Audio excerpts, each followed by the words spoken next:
does your neck look like in Cobra?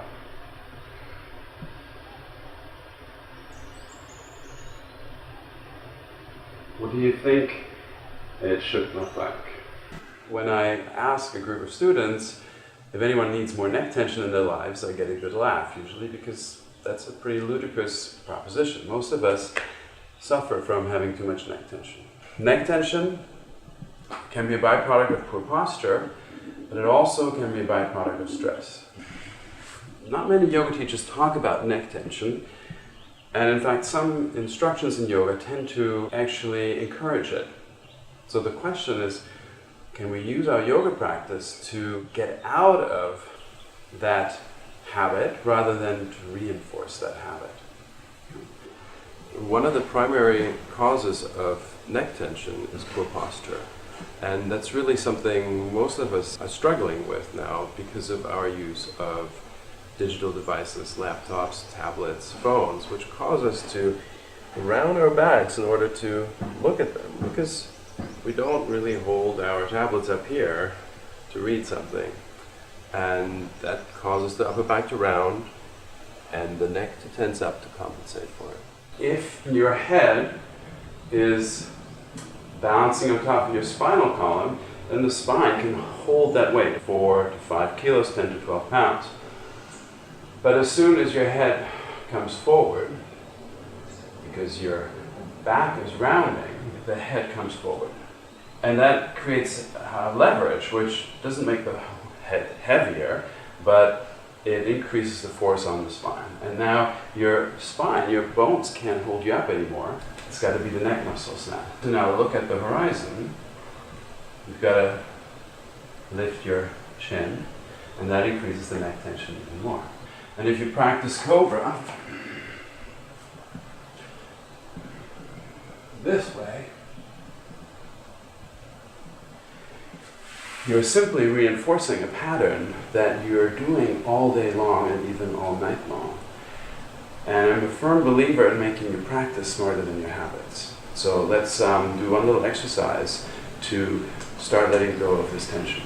So we'll start with a test to see where your head is relative to your spine. Stand in front of the wall without touching it, and then you shuffle back.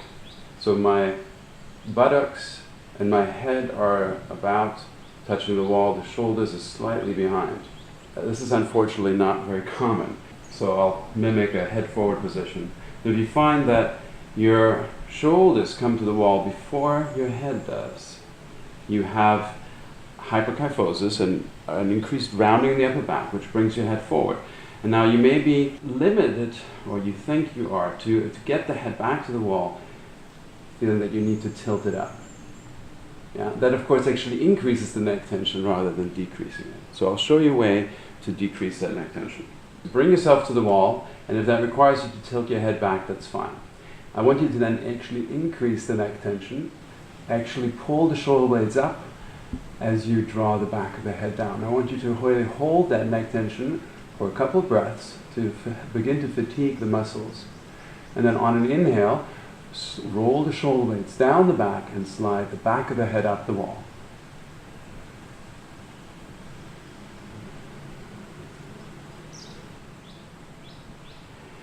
If you go too far, or if you're using your throat muscles, that is not a solution to the problem. So if you're feeling like you're creating tension in the throat, it won't actually release the tension back here. It's got to feel like an undoing rather than a doing. So to understand why this little exercise at the wall works, we have to understand muscles a little bit. They're muscles that elevate the shoulder blades. And those are really the neck muscles that we tense up when we have a tense neck. There are muscles that take the shoulder blades down the back. Whenever you engage a muscle that does one action, the opposing muscle gets relaxed. There's a reflex called reciprocal inhibition, which actually causes this muscle to relax. So if you have got a lot of neck tension and you figure out how to engage the muscles that pull your shoulder blades down your back, that will help you release this tension here. the muscles that we are over tensing, you can think of as the shoulder lifters or the neck extensors. They do both. So the shoulder depressors relax these muscles, but the deep neck flexors also relax them.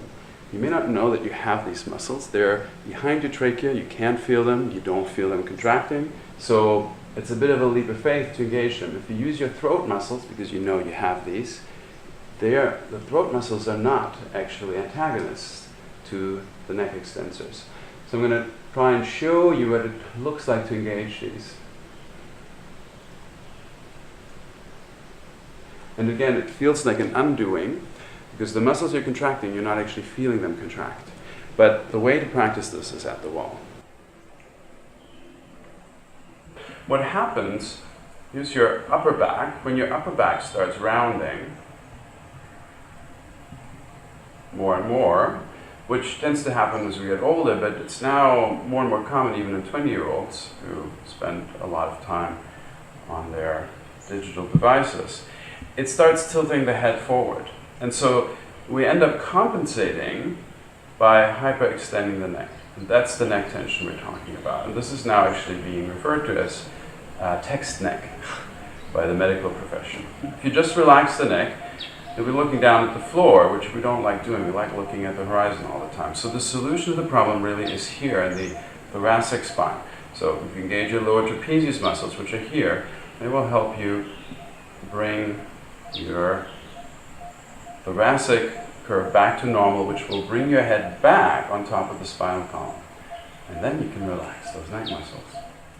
There is a bit of a catch-22 with this reciprocal inhibition reflex, because if you've been holding this neck tension forever, this tension is actually inhibiting these muscles, which we want to start using. Primary muscle here is the lower trapezius.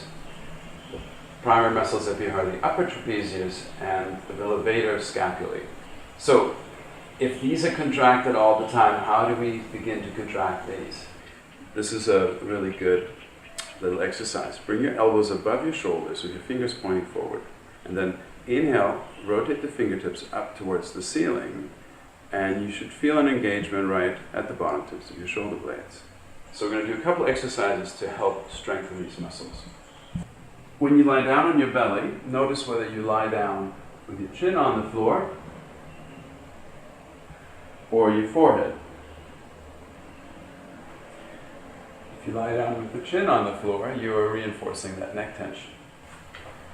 Interlace your hands behind the back. Exhale, tone your abs to lengthen the lower back slightly.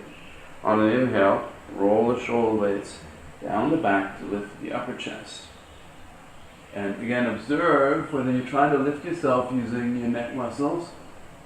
Keep them long. And if you think that, well, this is good, more must be better, and you want to come here, it isn't actually better, because now you're using your lower erector spinae muscles and you're avoiding using the muscles we're trying to strengthen.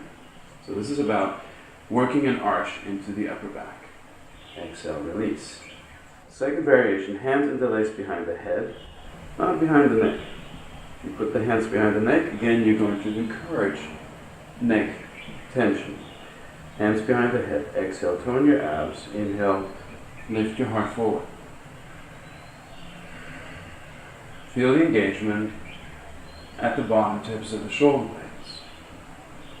Release the neck tension. Release down, stack your hands, rest your forehead, shake your hips. So, one more time, strengthening these muscles will help you relax these. And strengthening these muscles will help return your upper torso to its neutral position, reduce the hyperkyphosis so that the base of the neck is not tilted too far forward. So you might think, okay, my tense neck doesn't feel great, but is it really such a big problem? One reason why we really benefit from releasing this tension is that when we get stressed out, the neck tenses up. Now that's one of the main reasons, besides poor posture. your neck being tense reinforces the stress response. So if you can figure out how to relax your neck, you can actually help manage the stress response and diminish it. So the question becomes, are you using your yoga practice to reinforce the stress response, or are you using it to manage it, to dial it back? And so I'll show you a couple of poses to see what I'm talking about. So we started with Cobra. Here it is again. If you are in the habit of just back bending as much as you can in every joint in the spine, you're going to create that neck tension.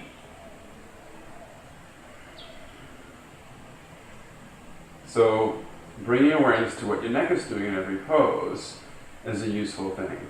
And my guiding principle here is try to work towards an even arch along the entire spine. You may be wondering why we have this tendency to tilt the head back on top of the spine, which is really what we're doing when in Cobra. We look up at the ceiling. And part of the reason is anatomical. The top two joints in the spine are different from the others. All the other joints in the spine have a cartilaginous disc, which really limits movement, but provides a lot of stability. The top two joints are synovial joints. They have synovial fluid, they have a joint capsule, and about an order of magnitude greater range of motion. And the top joint is specialized in doing flexion and extension.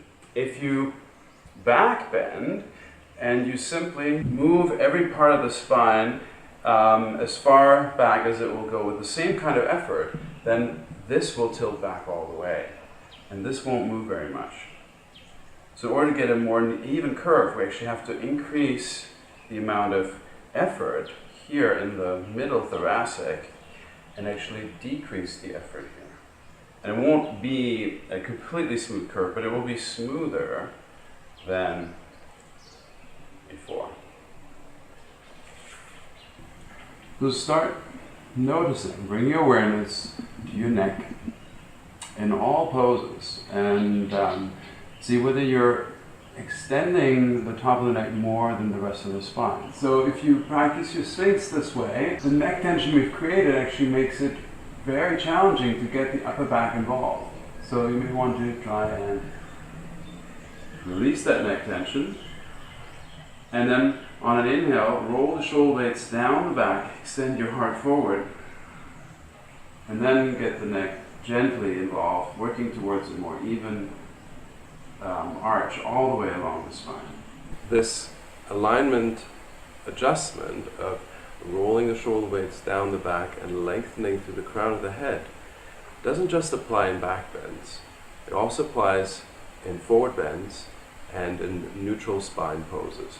In Uttanasana, notice whether you're still holding that neck tension or whether you're allowing gravity to simply take the head all the way down. Start observing how much neck tension you hold. Release deeper into the pose, let go of that neck tension. Uttanasana is not a neutral spine pose, this is a forward bend, and we're intentionally rounding the spine. But I would argue that Ardha Uttanasana is not a forward bend. And this is a pose where a lot of people, again, recreate that neck tension. So my torso is actually too rounded, and I'm compensating by hyperextending the neck. It doesn't actually work very well. So again, release the neck tension, and then tilt your tailbone up to get a neutral spine in the torso. Ask yourself in every pose, what adjustment makes you feel more spacious? And that's pretty much always a good adjustment. One last pose, a forward bend. Two variations that I frequently see. One is sort of forward bending, but not letting the neck participate, holding that neck tension. Trying to get deeper into the pose by leading with the chin.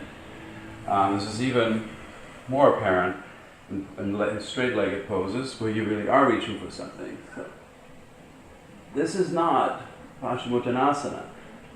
This is not a forward bend because the neck is not participating in the forward bend.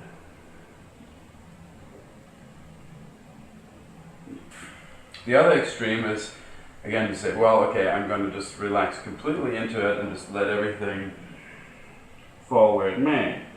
And now, because of the great flexibility on the top of the neck, the head has collapsed too far. And the solution to this actually starts again at the lower trapezius. Rolling the shoulder blades, you may be able to see that there's greater rounding happening here. Rolling the shoulder blades down the back helps lift the head and creates a more neutral, more continuous curve. You can use your inhales to create that lift. And sometimes talk about lifting up and over rather than coming down into the forward bend. And then on the exhale, you can deepen the flexion everywhere. One more time, inhale, shoulder blades roll down the back, lifting up and over. And exhale, surrender into the pose.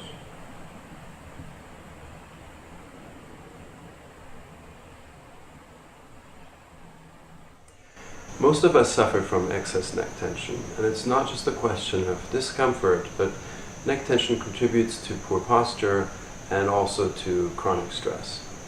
So the question is, why not use your yoga practice to work towards a place of greater balance, rather than to use your practice to reinforce habits that don't serve you?